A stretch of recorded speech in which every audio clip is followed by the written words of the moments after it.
CAT preparation. How do you prepare for CAT? For CAT 2018, what should be the plan? That's a question we are looking to address now.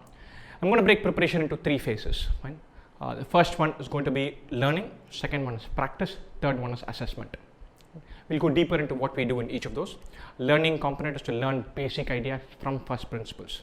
So know what the theorems are, know what the underlying concepts are, underlying fundas are, and to build a certain base for knowing different templates in DI and LR. Have a certain sense of paragraph structures and grammar rules. And so learn from basics. In this phase, it is good to not worry about CAT.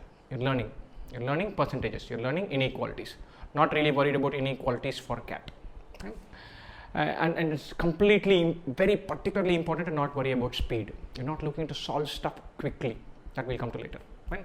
The second part is the drill part, is the grind, the practice part. Right? So a heavy part of this exam is about stamina, about intensity.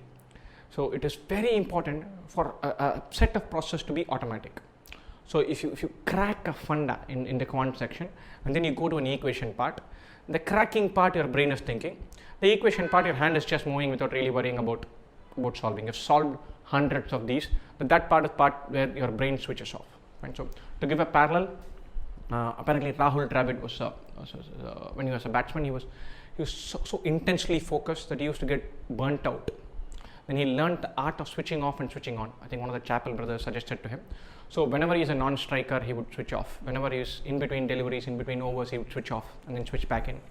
That helped him increase his stamina. And he's one of the guys who has played the maximum number of deliveries for India. So his powers of concentration are insanely good. So that is what I'm talking about here. A bunch of processes need to become automatic, where you switch off and then switch back on. That's very important. So that is the process where speed gets built. Right? The third part of the process is the assessment. This is pretty much down to marks. How many you can take, how thoroughly you can review them, what learnings you can gather from them, and how you can try out different strategies. That's what the mock part is going to be. Now, is there going to be an overlap across these 3? Definitely. I'm not saying finish, then practice, then assess. So if you have 6 units of preparation, the first half would be dominated by learning, the middle half would be dominated by practice, the second half would be dominated by mocks. Right? So, but there will be phases where you have to do all 3. Right? So it's only what is more that we're talking about, what is the focus area we're talking about. Beyond all this, what should one do? Should get lots and lots and lots of reading practice. And so the single most important factor for cracking the verbal section is reading. How comfortable you are with taking in new ideas and working them, that's going to be pivotal. So just read away to glory. What to read? Anything upwards of Mumbai Times, Chennai Times works. So read with variety, read with the sense of joy. Don't read for RC.